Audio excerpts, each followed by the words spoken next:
So hello friends, welcome to learn service. This is Ram Soni. आज हम discuss कर रहे हैं कि एमपीपीएससी मेडिकल ऑफिसर इंटरव्यूज में किस तरह से क्वेश्चन पूछे जा रहे हैं। आज हम इसके बारे में डिस्कस करेंगे एक बार फिर से। हालांकि पिछले वीडियोस में हमने इसके बारे में डिस्कस किया था, लेकिन तकरीबन 30 से अधिक कैंडिडेट्स ने प्रॉपर तरीके से अपने एक्सपीरियंस शेयर किए हैं एंड आई बिलीव दैट कि बहुत ही ज़्यादा वैल्यूएबल एक्सपीरियंस है। तो आइए डिस्कस करते हैं कौन कौन से क्वेश्चन पूछे गए हैं। हालांकि हमने जब स्टार्टिंग में डिस्कस किया था तो ये ज़रूर डिस्कस किया था कि जो कि एक मेडिकल ऑफिसर का इंटरव्यू है उसमें कुछ प्रशासनिक रिस्पॉन्सिबिलिटीज़ भी आपके पास में रहेंगी, इसलिए आपको बाकी चीज़ों के बारे में हल्की तैयारी करके रखना होता है। जैसे आपसे क्वेश्चन पूछे जाते हैं कि मेडिकल ऑफिसर के रूप में किस तरह की एडमिनिस्ट्रेटिव रिस्पॉन्सिबिलिटीज़ आपके पास में रहेंगी, आप उसको कैसे हैंडल करेंगे, क्वेश्चन आमतौर पर पूछे जाते हैं। लेकिन अभी हाल ही में जो क्वेश्चन पूछे गए हैं उनके बारे में डिस्कस कर लेते हैं। तो इससे पहले मैं डॉक्टर्स जितने भी हैं जिन्होंने कंट्रीब्यूट किया है इसमें अपने इंटरव्यू एक्सपीरियंस को, उनको सभी को थैंक यू कहना चाहूँगा कि आपकी यदि कंट्रीब्यूशन नहीं होते तो शायद ये वीडियो इतना अच्छा नहीं हो पाता। एनीवे, तो यहाँ पे कैंडिडेट से पूछे जा रहे हैं कि आपका जो हॉबी है वो कैसा है, क्या कैसा है ना। इसके अलावा जो कुछ लोगों के एमबीबीएस करने के बाद में गैप भी रहे हैं तो उस गैप्स के रीज़न जो है प्रॉपर तरीके से पूछे गए हैं। इसके अलावा सबसे बड़ी बात यह है कि यहाँ पे गाना के जो क्वेश्चन हैं वो यूजुअली बनते हैं, इसलिए प्रेगनेंसी से क्वेश्चन ना बने ऐसा हो ही नहीं सकता। बिकॉज आपकी जो अपॉइंटमेंट है वो पीएचसी प्राइमरी हेल्थ सेंटर या सीएससी मतलब कम्युनिटी हेल्थ सेंटर है मोस्ट ऑफली होगा। तो आपकी जो रिस्पॉन्सिबिलिटीज़ होंगी उसमें गाना एक बहुत महत्वपूर्ण रोल प्ले करता है, इसलिए आपसे क्वेश्चन वहाँ से बनते ही बनते हैं, है ना। तो इसमें सारी जो पूछी गई जैसे number of stage of pregnancy या सी सेक्शन, उन सभी से क्वेश्चन यहाँ पे बने हुए हैं ना। तो यहाँ पे इस तरह से क्वेश्चन आ रहे हैं। Now let me discuss about some other questions. Family planning की मेथड्स कौन कौन सी हैं, कुछ ऑक्यूपेशनल डिजीजेस कौन सी हैं, सिकल सेल एनीमिया से क्वेश्चन पूछा गया है। तो सिकल सेल एनीमिया पे मैंने वीडियो बनाया है प्रॉपर तरीके से, आप उसको देखिएगा। ऊपर आई बटन में मैं पिन कर दूंगा तो उसको आप देख सकते हैं। सिकल सेल एनीमिया से क्वेश्चन इस बार बहुत ज़्यादा पूछा जा रहा है, बहुत सारे कैंडिडेट से सिकल सेल एनीमिया से क्वेश्चन पूछा गया है। बिकॉज हमारी जो बजट रहा है 2023-24 का, यूनियन बजट 2023-24 का, उसमें इसके बारे में प्रॉपर तरीके से बजट एलोकेट किया गया है और साथ में सिकल सेल एनीमिया को 2047 तक एलिमिनेट करने का हमारा टारगेट भी है, इसलिए ये काफ़ी इंपॉर्टेंट हो जाता है। इसके अलावा स्नेक बाइट मैनेजमेंट पूछा गया है, पॉपुलेशन डे पूछा गया है, तो ये सारे क्वेश्चन इससे पूछे गए हैं। नाउ मैं अक्सर अपने क्लासेस में डिस्कस करता रहता हूँ कि जो टर्म्स हैं, कुछ ऐसे टर्म्स हैं जैसे आईएमआर है, इन्फेंट मोर्टलिटी रेट क्या होता है, एमएमआर क्या होता है, मैटरनल मोर्टलिटी रेट मतलब मातृत्व मृत्यु, एमएमआर हो गया, इन्फेंट मोर्टलिटी रेट मतलब शिशु मृत्यु। तो ये क्या होता है, ये डेफिनेशंस पता होना चाहिए आप लोगों को। जैसे शिशु मृत्यु की यदि हम बात करें तो ये क्या होता है कि प्रति 1000 जीवित बच्चों में, 1 वर्ष से कम उम्र के जीवित बच्चों में जितने बच्चों की मृत्यु हो जाती है उसे बोलते हैं शिशु मृत्यु। मतलब प्रति 1000 में, मतलब पर 1000 में होता है और वो 1 ईयर से कम एज के होने चाहिए। शिशु मृत्यु में ये भी क्वेश्चन पूछा गया है बल्कि कि भारत का कितना है, मध्य प्रदेश का कितना है, और एज ऑफ नो पूरे देश में मध्य प्रदेश के रैंक क्या है। तो ऐसे क्वेश्चन पूछे जाते हैं। तो इस पे ऑलरेडी मैंने बहुत सारे वीडियो बना रखे हैं, तो उसको आप देखिएगा। हेल्थ बेस्ड टॉपिक्स पे प्रॉपर तरीके से एक प्लेलिस्ट है, मैं उसको नीचे डिटेल्स में शेयर कर दूंगा, तो उसके माध्यम से आप उसको देख के जाएँ। जिन लोगों के बाद में इंटरव्यूज़ हैं वो उस प्लेलिस्ट के वीडियोज़ को ज़रूर देख के जाइए। उसमें जितनी भी हमारी हेल्थ बेस्ड स्कीम्स हैं उसको कवर किया गया है प्रॉपर तरीके से। इसके अलावा जो आईएमआर कितना है, एमएमआर कितना है, उन सभी के डेटा को भी कवर किया गया है ना। तो ये हमारे जो फ्रेंड्स हैं इनसे क्वेश्चन पूछा गया प्रॉपर तरीके से कि एमएमआर क्या है, इसका रेट कितना है, कॉजेस क्या है इतना कम होने का, और सारी चीज़ों को कैसे बेहतर आप कर सकते हैं, इनसे क्वेश्चन पूछा गया है।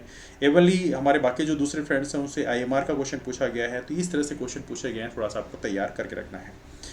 इसके अलावा यहाँ पे फार्मा ओरल ड्रग के डिफरेंट फॉर्मुलेशन टेबलेट पूछे गए हैं, सिरप कैप्सूल बनाने के रीजंस जो हैं वो पूछे गए हैं प्रॉपर तरीके से। इसके अलावा यहाँ पे जो क्वेश्चन बने हैं वो पीपीएस मैनेजमेंट के बने हैं। सर्जरी में पूछा गया व्हाट इज़ लेज़र और फुल फॉर्म क्या है इसका, तो लेज़र का फुल फॉर्म तो पता होना ही चाहिए, that's very basic one. And apart from that यहाँ पे वाईएजी का फुल फॉर्म पूछा गया है, और हाराकरी क्या होता है, न्यूनेटल में न्यूनेटल से भी क्वेश्चन कुछ पूछे गए हैं, कैसे मैनेजमेंट करेंगे आप। तो इस तरह से क्वेश्चन यहाँ पे आए हैं। कुछ फ्रेंड्स हमारे हैं जिनसे ल्यूकेमिया से क्वेश्चन पूछा गया, उसके सिम्टम्स क्या हैं, इन्वेस्टिगेशन क्या है, डायग्नोस्टिक मॉडलिटीज़ क्या हैं, ये क्वेश्चन पूछे गए। नेक्स्ट स्वेलिंग की बात करें तो यहाँ पे इसका मैनेजमेंट कैसे करना है, ये भी क्वेश्चन पूछे गए हैं। लाइफ एक्सपेक्टेंसी की बात करी गई है, यहाँ से भी क्वेश्चन बने हैं। थोड़ा सा आपको इन एरियाज़ को भी टच करना है। देखो यहाँ पे कुछ लोगों को देखिए मैंने पहले डिस्कस किया है कि हेल्थ बेस्ड कोई न्यूज़ है तो वहाँ से भी क्वेश्चन एग्जाम बनते हैं, थोड़ा सा आपको उसकी तैयारी करना होगा। ओके, बाकी जो हमारे फ्रेंड्स हैं उनके इंटरव्यू एक्सपीरियंस की बात करें तो यहाँ पर उन्होंने शेयर किया कि ये डिस्ट्रिक्ट से क्वेश्चन पूछा जा रहा है, जिस भी डिस्ट्रिक्ट से आप बिलोंग करते हैं उसके बारे में पूछा गया है। साथ में जो भी आपका हॉबी है वहाँ से क्वेश्चन बना है। स्पोर्ट्स जिन्होंने बताया था तो उनका स्कूल टाइम में जो स्पोर्ट्स जिन्होंने खेला है तो वहाँ से क्वेश्चन एक दो बने हैं। पीपीएस मैनेजमेंट से क्वेश्चन पूछे गए हैं। Leading reason of maternal mortality पूछा गया है, तो दैट्स वेरी इंपॉर्टेंट वन। और साथ में मतलब ये तो समझ लो कि आईएमआर है, एमएमआर है, इन्फेंट मोर्टलिटी रेट है, मैटरनल मोर्टलिटी रेट है। ओके, मैटरनल मोर्टलिटी रेट बता देता हूँ आप लोगों को, हालांकि आप गूगल करो तो मिल जाएगा। लेकिन मैटरनल मोर्टलिटी रेट क्या होता है, मातृत्व मृत्यु क्या होता है, इसमें प्रति 1000 माताओं की प्रसव के उपरांत जितनी माताओं की मृत्यु हो जाती है उसे बोलते हैं मैटरनल मोर्टलिटी रेट। और कमाल की बात यह कि आईएमआर एमएमआर में दोनों में Madhya Pradesh one of the lowest rank पे है, मतलब मध्य प्रदेश की रैंकिंग काफ़ी खराब है। इसलिए यहाँ से क्वेश्चन बनने की संभावना पहले भी थी। थोड़ा सा इन चीज़ों को आप थोड़ा देख के जाइएगा। और मैं फिर बोल रहा हूँ कि हमारा जो हेल्थ बेस्ड टॉपिक्स का जो प्लेलिस्ट है उसको आप देख के ही जाइएगा। उसमें तकरीबन 6-7 वीडियो बने हुए हैं, तो उसको आप ज़रूर देख के जाएँ। उसमें सब कुछ डिस्कस किया है, बोले सिकल सेल एनीमिया तक कवर किया हुआ है, तो उसको आप जरूर देख के जाएँ, है ना। इसके अलावा यहाँ पे क्वेश्चन पूछे गए हैं how to manage stab injury patients. Stroke management से क्वेश्चन पूछा गया है। हेल्थ प्रोग्राम से क्वेश्चन पूछा गया है। और हेल्थ प्रोग्राम में तो सब कुछ आ जाते हैं, मतलब बहुत सारे। इवनली जो आपका आयुष्मान भारत योजना है जो कि एक मेडिकल इंश्योरेंस स्कीम है, वो भी आपको पढ़ना है। हमारी जो इंद्रधनुष योजना है जो कि बड़ी इंपॉर्टेंट है, जो कि आई मीन जो हमारे जो पेशेंट्स हो, आई मीन जो चिल्ड्रंस होते हैं, बच्चे होते हैं, उनके वैक्सीनेशन प्रोग्राम के लिए होती है। तो जो हमारा इंद्रधनुष प्रोग्राम है उसमें कितने वैक्सीनेशन प्रोग्राम, कितने डिजीज़ के वैक्सीनेशन प्रोग्राम कवर किए गए हैं, I think as of now 12 हैं। तो आप उनके एटलीस्ट नाम जो है थोड़ा देख के जाइएगा, that's very important one. ANC test पूछा गया है ना। इसके अलावा कुछ फ्रेंड्स हैं जिनसे क्वेश्चन पूछा गया है, हैप्पी हार्मोन से क्वेश्चन पूछा गया है। वेक्टर बोर्न डिजीज़ पूछी गई हैं, साथ में उसका मैनेजमेंट कैसे करना है, और ये तो इस समय चर्चा में है, तो ये थोड़ा सा आपको पढ़ना ही पड़ेगा। एंटीनेटल विजिट्स हैं। इसके अलावा इंसेंटिव्स फॉर इंस्टीट्यूशनल डिलीवरी कितनी होती है, सारी क्वेश्चन इस तरह से पूछे गए हैं, है ना। नाउ इसके अलावा यहाँ पे कुछ फ्रेंड्स के जो एक्सपीरियंस है उसमें यदि हम देखें तो देखो, मोस्टली कुछ कैंडिडेट्स ऐसे हैं जो प्रैक्टिस कर रहे हैं, उनसे क्लिनिकल क्वेश्चन पूछे गए हैं कि आप क्या क्या चीज़ें करते हैं, क्या क्या चीज़ें अपने मतलब आई मीन क्लिनिक में कर लेते हो। इस तरह से क्वेश्चन एग्जाम पूछे गए हैं, थोड़ा सा इस चीज़ को भी आप ध्यान रखें। सबसे इंपॉर्टेंट इंडस्ट्री क्वेश्चन पूछा गया था कि और एक कैंडिडेट्स ने बहुत सारे कैंडिडेट से पूछा गया है कि भाई आप जो रूरल सेटअप है, ग्रामीण क्षेत्रों में जो सेटअप बना होता है उसमें आप प्रेगनेंसी को कैसे मैनेज करते हो, and that's very important question. ये चीज़ों को भी आप थोड़ा सा देख के जाएँ, है ना। नाउ अगले क्वेश्चंस हम देख लेते हैं। कुछ और क्वेश्चंस भी यहाँ पे हैं जो काफ़ी इंपॉर्टेंट हैं। So let me discuss some of the important one. Okay, यहाँ पूछा गया है कि how many districts in Madhya Pradesh. Okay, Madhya Pradesh में कितने ज़िले हैं। हालांकि अभी पटवारी एग्जाम हुआ था, उसमें एक कैंडिडेट ने 3rd रैंक स्टेट में स्कोर किया था, and C didn't know about that thing. तो हालांकि पटवारी एग्जाम थोड़ा अलग तरीके का एग्जाम होता है, फैक्चुअल क्वेश्चंस उसमें तैयार करने होते हैं, लेकिन आपको भी थोड़ा देख के जाना है कि मध्य प्रदेश में कितने ज़िले हैं, कितने संभाग हैं, तो इसमें पता होना ही चाहिए। That's very important one. तो मध्य प्रदेश में एज ऑफ नो कितने ज़िले हैं, 52 ज़िले हैं। लेकिन अब चूंकि मऊगंज को भी डिस्ट्रिक्ट डिक्लेयर किया गया है तो कितने हो गए, 53 हो गए, है ना। 53 डिस्ट्रिक्ट हो जाएंगे, चूँकि मऊगंज को ऑफिशियली रीवा से तोड़ के अलग जिला बना दिया गया है ना। इसके अलावा नई रिसेंटली कौन सी डिस्ट्रिक्ट बनी है, तो ऑब्वियस है तो मऊगंज बनी है, तो मऊगंज के बारे में आपको पता होना चाहिए। This is very very important. साथ में कैंडिडेट्स जो हैं उनके नाम यदि फेमस हैं, तो फेमस नाम है तो वहाँ पे पर्सनालिटी का पूछा गया है कि कौन सी पर्सनालिटी जो फेमस है उस नाम से। अपार्ट फ्रॉम दैट जो बर्थडे है वहाँ से भी क्वेश्चन एग्जाम पूछा, इंटरव्यू पूछा गया है, तो ये थोड़ा सा आप देख के जाए, है ना। इसके अलावा हॉस्पिटल वेस्ट मैनेजमेंट से क्वेश्चन पूछा गया, स्टरलाइजेशन से क्वेश्चन पूछा गया, ऑटोक्लेव से पूछा गया, ब्रेस्ट लंप से पूछा गया। और इसके अलावा ये भी क्वेश्चन पूछा गया कुछ कैंडिडेट्स से कि यदि आपको बहुत दूर की प्राइमरी हेल्थ सेंटर अलॉट किया आता है तो क्या आप ज्वाइन करोगे या नहीं करोगे। तो हालांकि तो चलो बहुत बेसिक सी है, ये तो ऐसे क्वेश्चन पूछे जाते हैं आमतौर पे। एनीवे, तो इस तरह से क्वेश्चन एग्जाम में इंटरव्यू पूछे गए हैं। Now let me get some other questions. Evenly जो गुटखा है उससे भी क्वेश्चन पूछे गए हैं, किस किस तरह की समस्याएं ऐसे कारण पैदा होती है, तो ये चीज़ें थोड़ा देख लीजिएगा। इसके अलावा safe perforation and unsafe perforation के बारे में पूछा गया है। स्नेक पॉइजन के बारे में पूछा गया है। चेस्ट एक्सरे के बारे में पूछा गया है। और यहाँ पे हाई रिस्क प्रेगनेंसी पूछा गया है। टीबी के बारे में पूछा गया है। टीबी तो आप जरूर देखिए जाएगा। इन्फ्लेमेशन साइन जो हैं वो क्या होते हैं, तो ये चीज़ें पूछी गई हैं। और इवनली सबसे इंपॉर्टेंट है डॉक्टर के 5 मोरल्स जो हैं वो भी थोड़ा सा आपको यहाँ पे पूछे गए हैं, तो सारी चीज़ें पता होना चाहिए, है ना। फादर ऑफ पब्लिक हेल्थ पूछा गया है, तो ये भी थोड़ा सा आप देखिए जाएगा, है ना। वैक्सीनेशन शेड्यूल्स पूछे गए हैं।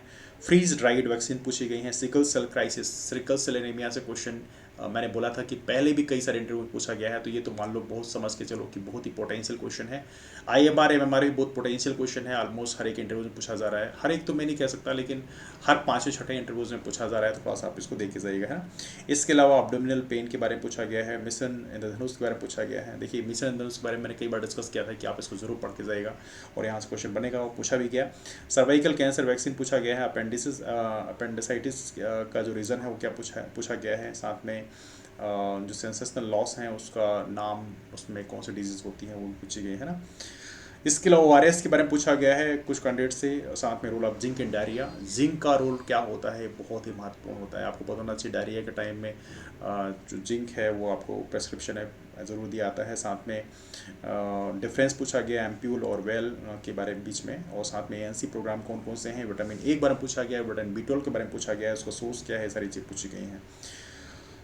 ऑलराइट, बाकी कैंडिडेट्स का जो एक्सपीरियंस है उनका भी डिस्कस कर लेते हैं। Let's discuss some more questions.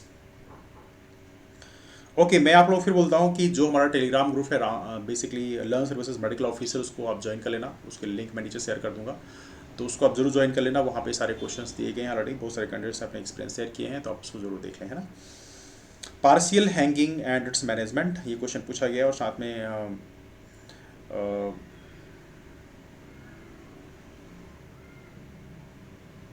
Retain placenta का ट्रीटमेंट क्या है, कैसे करते हैं, ये पूछा गया है। 18 मंथ्स प्रेग्नेंट लेडी को फीवर आए तो कैसे मैनेज करोगे, ये भी क्वेश्चन पूछा गया है। प्रेगनेंसी से क्वेश्चन बड़ा इंटरेस्टिंग पूछा गया था, जो मुझे याद है बिल्कुल स्टार्टिंग पूछा गया था। वहाँ पे पूछा गया था कि जो प्रेग्नेंट वुमेन है और कोई सर्जरी यदि करनी है, इन केस मान लो वहाँ पे कोई भी ऐसी सर्जरी करनी है, और सर्जरी हालांकि उसको 1-2 महीने 3 महीने पोस्टपोन भी किया सकता है, तो उस कंडीशन पूछा गया था किस ट्राइमेस्टर में सर्जरी करना सजेस्ट नहीं किया था, मतलब किस ट्राइमेस्टर में सर्जरी नहीं किया जाना चाहिए, तो ये भी क्वेश्चन पूछा गया था, तो थोड़ा सा आप देख के जाएंगे है ना।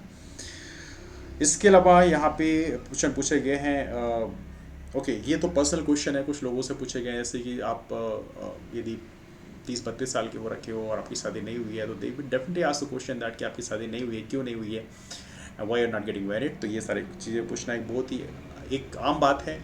कुछ फ्रेंड्स का कहना होता है कि नहीं क्लिनिकल क्वेश्चन नहीं पूछ रहे हैं, थ्योरेटिकल पूछ रहे हैं, तो ऐसा बिल्कुल कह नहीं सकते हो आप, बिकॉज क्या होता है कि यहाँ पे एक कैंडिडेट का इंटरव्यू तो है नहीं, 2500 लोगों का इंटरव्यू है, तो उसमें क्या होता है कि सामने वाला इंटरव्यू लेते लेते भी थक जाता है, उसके पास क्वेश्चन भी खत्म हो जाते हैं, तो इसलिए थोड़ा दिक्कत होती है। तो आमतौर पर कभी कभी वो जो थ्योरेटिकल क्वेश्चन है वो पूछ लिया करते हैं, तो उसमें बहुत ज़्यादा पैनिक नहीं होना है, लेकिन जो मेन फोकस होता है एक इंटरव्यूअर का, वो क्लिनिकल क्वेश्चन पूछने का ही होता है ना। एनीवे, यहाँ पे बाकी क्वेश्चंस देख लेते हैं। फ्रॉस्ट बाइट से पूछा गया है, और यहाँ पे कुछ और भी है, जैसे कि जैसे कि मध्य प्रदेश में अभी प्राइम मिनिस्टर मोदी कुछ दिन पहले आए थे, तो उन्होंने हेल्थ के बारे में क्या कहा था वो भी पूछी गई हैं, और साथ ही पूछा गया कौन से डिजीज़ मध्य प्रदेश में कॉमन हैं, और ये चीज़ें पूछी गई हैं। इस तरह से क्वेश्चन आपसे पूछे गए हैं है ना। नाउ एक कैंडिडेट है जिनसे क्वेश्चन पूछा गया स्कैबीज़ के मैनेजमेंट क्या है, और साथ में वेरिकोस के बारे में पूछा गया, डायबिटीज़ मैनेजमेंट जो है, इस तरह से क्वेश्चन पूछे गए हैं, तो इस चीज़ को थोड़ा देख लीजिएगा है ना। इसके अलावा हाउ टू मैनेज ओके फर्जी पेशेंट, ये भी पूछा गया है। फर्जी पेशेंट देखो एक चीज़ और भी है, अभी क्या है कि जो हमारी योजना है, जो आयुष्मान भारत योजना है, उसमें कई सारे लीकेज देखे गए हैं, बिकॉज क्या है कुछ जैसे छत्तीसगढ़ के में कुछ केसेस मिले हैं, मध्य प्रदेश में भी ऐसे केसेस हैं, कोई नई बात नहीं है। छत्तीसगढ़ का नाम पेपर बुझा निकला है, that's why I am talking about that, but Madhya Pradesh में भी ऐसे केस आते हैं कि जैसे मान लो आयुष्मान भारत योजना के अंतर्गत 5 लाख का मेडिकल इंश्योरेंस कवर दिया था 1 साल का। अब देखो इसमें क्या होता है कि कई बार कुछ हॉस्पिटल्स ऐसे होते हैं जो पेशेंट्स को वो डिजीज़ नहीं है तो उसको भी दिखा देते हैं और वहाँ से पैसे निकाल लेते हैं, है ना। तो इस लीकेज को रोकने के लिए क्या क्या आप इनिशिएटिव सजेस्ट करोगे, ऐसे क्वेश्चन भी इंटरव्यू पूछे गए हैं, थोड़ा सा आप इसको देखी जाएगा। मैनेजमेंट ऑफ अनकॉन्शियस पेशेंट्स, ये भी काफ़ी इंपॉर्टेंट है, इसको भी आप देखी जाएगा। हेल्थ इंडिकेटर्स से क्वेश्चन पूछे गए हैं जो कि काफ़ी इंपॉर्टेंट है। Criteria of admission in NRC पूछा गया है। आयरन टेबलेट की बात की गई है, पूछा गया why iron tablet given after first trimester के बाद में आयरन टेबलेट क्यों दिया जाता है, तो ये सारे क्वेश्चन यहाँ पे पूछे गए हैं ना। तो इस तरह से काफ़ी सारे क्वेश्चन हमने डिस्कस कर लिए, और साथ में यहाँ पे let me get some more questions over here। इक्लैम्सिया के बारे में क्वेश्चन पूछा गया है, प्री इक्लैम्सिया पूछा गया है, बेसिस ऑफ इमरजेंसी पूछा गया है, ORS का क्वेश्चन पूछा गया है ना, तो ये भी क्वेश्चन पूछे गए हैं है ना। Now let me get some more questions. तो इस तरह से I think we have discussed a lot of things over here. तो क्वेश्चन की किस तरह की फॉर्मेटिंग है, ये मेन पर्पज़ था डिस्कस करने का यहाँ पे। तो ये क्वेश्चन इस तरह से फॉर्मेट में डिस्कस किए जा रहे हैं। हालांकि कई बार सारे कैंडिडेट सारे क्वेश्चंस अपलोड शेयर नहीं कर पाते, दैट्स पॉसिबिलिटी। लेकिन ये आप माने बना के चलना कि थोड़ी सी आपको अपना क्लिनिकल टॉपिक तो तैयार करना है, लेकिन साथ में जो हमारी गवर्नमेंट स्कीम्स हैं और जो टर्मिनोलॉजीज़ हैं, जैसे इन्फेंट मोर्टलिटी रेट क्या है, मैटर मोर्टलिटी रेट क्या है, सिकल सेल एनीमिया काफ़ी चर्चा में है ना। तो ये चीज़ों को थोड़ा देखे जाएगा। इंद्रधनुष प्रोग्राम के अंतर्गत जो डिजीज़ कवर की गई हैं वो थोड़ी सी पता होना चाहिए आप लोगों को, चूँकि इंद्रधनुष प्रोग्राम काफ़ी चर्चा में रहता है, आमतौर पर न्यूज़पेपर में उसका नाम आए दिन आता ही रहता है, तो थोड़ा सा उसके बारे में आपको जानकारी होनी चाहिए, है ना। और साथ में उन डिजीज़ के क्योर क्या होते हैं वो भी चीज़ आपको पता होना चाहिए, है ना। तो इस तरह से आई थिंक आपको एक बेसिक आइडिया मिल गई होगी किस तरह से क्वेश्चन पूछे जा रहे हैं। और साथ में आप हमारा टेलीग्राम ग्रुप ज्वाइन कर लीजिएगा, लंच विद मेडिकल ऑफिसर, उसकी लिंक मैं नीचे शेयर कर दूंगा। तो आपको जो फर्दर एक्सपीरियंस जो भी आपके पास डाउट्स क्वेरीज हैं वहाँ भी आके पूछ सकते हैं। तो चलिए मुलाकात करते हैं आप लोग फिर, तब तक bye, take care, have wonderful night, keep move forward and take care and wish you all the best for interviews. That's all, thank you.